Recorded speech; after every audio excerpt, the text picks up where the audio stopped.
Hello everyone. चलिए बात कर लेते हैं आज इस क्वेश्चन के बारे में। जो जैसे कि आप जानते हैं, थंबनेल में आपने देखा होगा कि आर्ट एंड कल्चर का ये सेशन है और ये बहुत ही महत्वपूर्ण सेशन आपका होने वाला है। जैसा कि स्क्रीन पर पहला क्वेश्चन लिखा हुआ है, देखिए हम ज़्यादा समय लेते हुए क्वेश्चनों पर ध्यान देंगे। पहला क्वेश्चन है, इंडो गोथिक वास्तुकला निम्न में से किस काल से संबंधित है।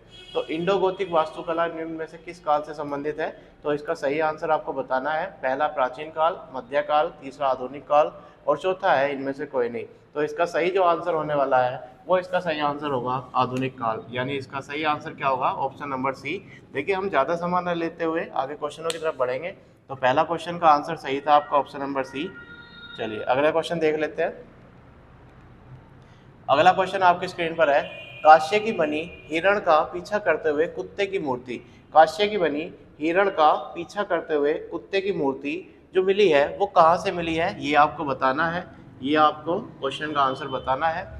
और मोहनजोदड़ो इसका ऑप्शन एक है और लोथल, एक है हड़प्पा और एक है राखीगढ़ी। तो इसका सही आंसर क्या होने वाला है आपको बताना है, कमेंट सेक्शन में आप बताएं। इतने में क्वेश्चन को पढ़ देता हूँ। काश्य की बनी हिरण का पीछा करते हुए कुत्ते की मूर्ति निम्न में से किस स्थान से मिलती है, जो कि हड़प्पा कालीन स्थल है। तो इसका सही आंसर होगा इसका सी। इसका भी सही आंसर क्या होगा, सी। यानी हड़प्पा से ये हिरण का पीछा करते हुए कुत्ते की मूर्ति मिली है ना। तो इसका सही आंसर क्या होगा, सी। ठीक है, चलिए चलते हैं अगले क्वेश्चन की तरफ और अगला क्वेश्चन देखते हैं। ये आपकी स्क्रीन पर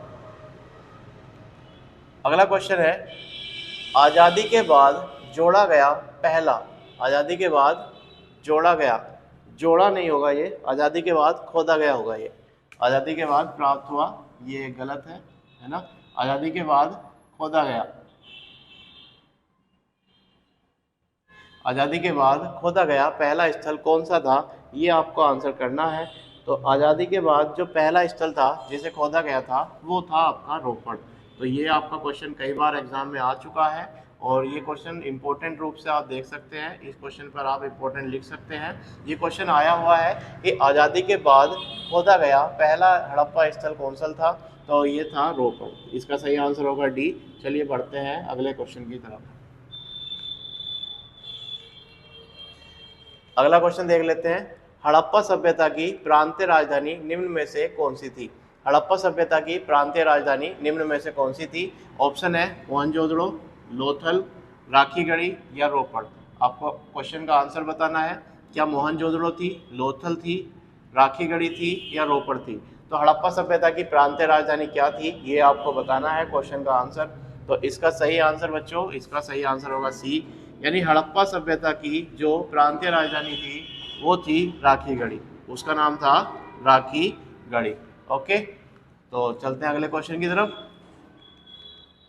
अगला क्वेश्चन आपके स्क्रीन पर, तांबे की कुल्हाड़ी निम्न में से किस स्थल से प्राप्त हुई थी। तांबे की कुल्हाड़ी निम्न में से किस स्थल से प्राप्त हुई थी, ये आपको बताना है। इसका ऑप्शन ए है हड़प्पा, ऑप्शन बी है रोपड़, ऑप्शन सी है धोलावीरा एंड ऑप्शन डी है लोथल। तो आपको आंसर करना है कि तांबे की कुल्हाड़ी निम्न में से किस स्थल से प्राप्त हुई थी। तो ये क्वेश्चन नंबर 5 आपकी स्क्रीन पर है। तो इसका सही आंसर है आपका रोपड़। यानी ये तांबे की कुल्हाड़ी आपकी रोपड़ से मिली थी। कहाँ से मिली थी, रोपड़ से। तो इस क्वेश्चन का सही आंसर होगा आपका रोपड़। चलिए बढ़ते हैं अगले क्वेश्चन की तरफ। अगला क्वेश्चन है आपका आपकी स्क्रीन पर, दाढ़ी वाले पुजारी की मूर्ति के साक्ष्य निम्न में से किस हड़प्पा स्थल से प्राप्त हुए हैं। जो दाढ़ी वाला पुजारी है उसकी मूर्ति के साक्ष्य मिले हैं, किसके मिले हैं, मूर्ति के साक्ष्य। तो मूर्ति के साक्ष्य कहाँ से मिले हैं, ये मिले हैं आपके मोहनजोदड़ो से। दाढ़ी वाले पुजारी की मूर्ति के साक्ष्य आपके मिले हैं मोहनजोदड़ो से। सही आंसर होगा इसका मोहनजोदड़ो। चलिए चलते हैं अगले क्वेश्चन की तरफ। क्वेश्चन नंबर 7, हड़प्पा का पत्तन नगर निम्न में से है। हड़प्पा का पत्तन नगर निम्न में से क्या है। तो पत्तन मतलब बंदरगाह, और बंदरगाह जो होता था वो क्या था, लोथल था। इसका सही आंसर क्या होगा, इसका सही आंसर होगा सी। ऑप्शन नंबर सी इसका करेक्ट आंसर होगा। ऑप्शन नंबर सी यानी लोथल इसका बिल्कुल एक्यूरेट करेक्ट आंसर है। यानी इसका सही आंसर क्या लगा सकते हैं हम, लोथल लगा सकते हैं। ठीक है, चलिए चलते हैं अगले क्वेश्चन की तरफ। अगला क्वेश्चन आपकी स्क्रीन पर है, निम्न में से हड़प्पा सभ्यता का प्रमुख नमक उत्पादन केंद्र था। तो नमक उत्पादन का प्रमुख केंद्र क्या था हड़प्पा सभ्यता में, ये आपको बताना है। तो ये आपका था केरल नादौरो, इसका सही आंसर। और ये केरल में नहीं है, ये गुजरात में है। कहाँ है? गुजरात में। ठीक है, चलिए चलते अगले क्वेश्चन की तरफ। अगला क्वेश्चन है हड़प्पा सभ्यता का अग्रदूत या हड़प्पा सभ्यता की रीढ़ की हड्डी तो कृषि था ना। हड़प्पा सभ्यता का अग्रदूत निम्न में से किसे माना जाता है? तो हड़प्पा सभ्यता का अग्रदूत बताना है आपको। हड़प्पा सभ्यता का अग्रदूत किसे माना गया? हड़प्पा सभ्यता का अग्रदूत ऑप्शन में आपके लिखे हुए हैं और आलमगीरपुर, लोथल, मेहरगढ़ और मोहनजोदड़ो। तो सही आंसर आपका जो है इसका वो है मेहरगढ़। इसका सही आंसर क्या है? मेहरगढ़। क्योंकि मेहरगढ़ प्राचीन काल में भी था, उसके बाद वो पाषाण काल से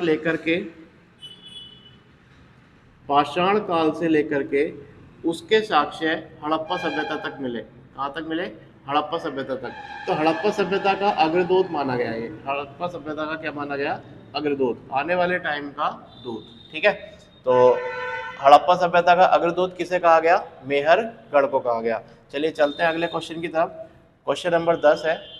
क्वेश्चन नंबर 10 है आपका, राजप्रसाद निम्न में से किस शासक के महल का नाम था? तो राजप्रसाद किस शासक के महल का नाम था? तो ये चंद्रगुप्त मौर्य के महल का नाम था और ये लकड़ी का बना हुआ था। ये जो महल बना हुआ था ये किसका बना हुआ था? लकड़ी का। लकड़ी का एक महल बनाया गया था जो चंद्रगुप्त मौर्य का महल था। ठीक है, तो इसका सही आंसर होगा डी, यानी अशोक का नहीं था, दशरथ का नहीं था, बिंदुसार का नहीं था, किसका था? चंद्रगुप्त मौर्य का था। चलिए चलते हैं अगले क्वेश्चन की तरफ। अगला क्वेश्चन है, अशोक के स्तंभ लेख के लिए प्रयुक्त पत्थर निम्न में से उत्तर प्रदेश की किस जगह से लाए जाते थे? तो अशोक के जो स्तंभ लेख हैं, अधिकतर पत्थर जो थे वो चुनार से लाए जाते थे। कहाँ से? चुनार से।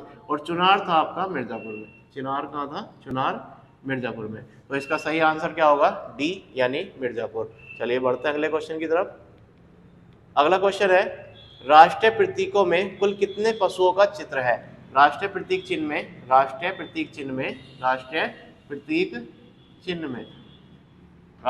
चिन्ह क्या है? राष्ट्रीय प्रतीक अशोक स्तंभ। और अशोक स्तंभ में जो पशु है उसकी संख्या हमें बतानी है। तो पशुओं की संख्या कितनी है? वो है 4, यानी इसका सही आंसर क्या होगा? Option number B. इसका ऑप्शन नंबर बी बिल्कुल एक्यूरेट होगा। चलिए चलते हैं अगले क्वेश्चन की तरफ। अगला क्वेश्चन है, नागार्जुनी गुफा का निर्माण किसने करवाया?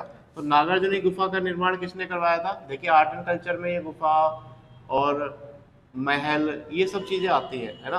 तो नागार्जुनी गुफा का निर्माण किसने करवाया था? तो नागार्जुनी गुफा का निर्माण करवाया था आपका अशोक ने, यानी ऑप्शन नंबर डी इसका बिल्कुल एक्यूरेट आंसर होगा। और चलिए बढ़ते हैं अगले क्वेश्चन की तरफ। खंडगिरी की गुफा कहाँ है? क्वेश्चन है खंडगिरी की गुफा कहाँ है? तो खंडगिरी की गुफा आपकी उड़ीसा में स्थित है।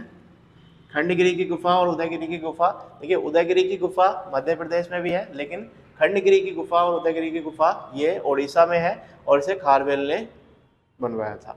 ठीक है, चलिए चलते हैं अगले क्वेश्चन की तरफ। अगला क्वेश्चन है, उदयगिरी की गुफा को किसने बनवाया था? तो मैंने अभी बताया आपको, उदयगिरी और खंडगिरी की गुफा जो उड़ीसा में है उसे चेदी वंश के राजा खारवेल ने बनवाया था। तो इसका सही आंसर होगा बी, यानी बी इसका एक्यूरेट आंसर है। चलिए बढ़ते हैं अगले क्वेश्चन की तरफ। अगला क्वेश्चन है आपका, हाँ ये क्वेश्चन है, निम्न में से किस मूर्ति कला शैली का मुख्य विशेषता क्या थी? आयुध प्रतीक। आयुध मतलब जो हथियार है, यानी मूर्तियां बनाई गई लेकिन मूर्तियों में जो इंक्लूड था वो हर मूर्ति में हथियार रखा गया था। तो ये कौन सी कला थी जिसमें मूर्ति बनाई गई और मूर्तियों में क्या रखे जाते थे? हथियार रखे जाते थे।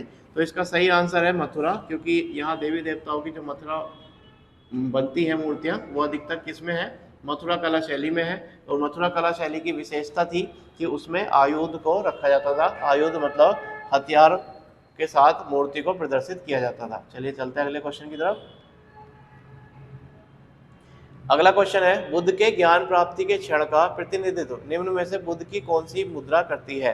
तो बुद्ध के ज्ञान प्राप्ति के क्षण, जब उनको ज्ञान प्राप्ति हुई थी बुद्ध को, तो उस क्षण का जो प्रतिनिधित्व करती है वो कौन सी मुद्रा करती है, ये क्वेश्चन का आपको बताना है। तो जैसे ही उनको ज्ञान प्राप्ति हो गई थी तो उन्होंने सबसे पहले भूमि को स्पर्श किया था। किसे किया था? भूमि स्पर्श। तो यानी इस क्वेश्चन का सही आंसर होगा आपका बी। तो चलिए आगे के क्वेश्चन करते हैं हम सेकंड पार्ट में। आज के लिए इतना ही। Thank you.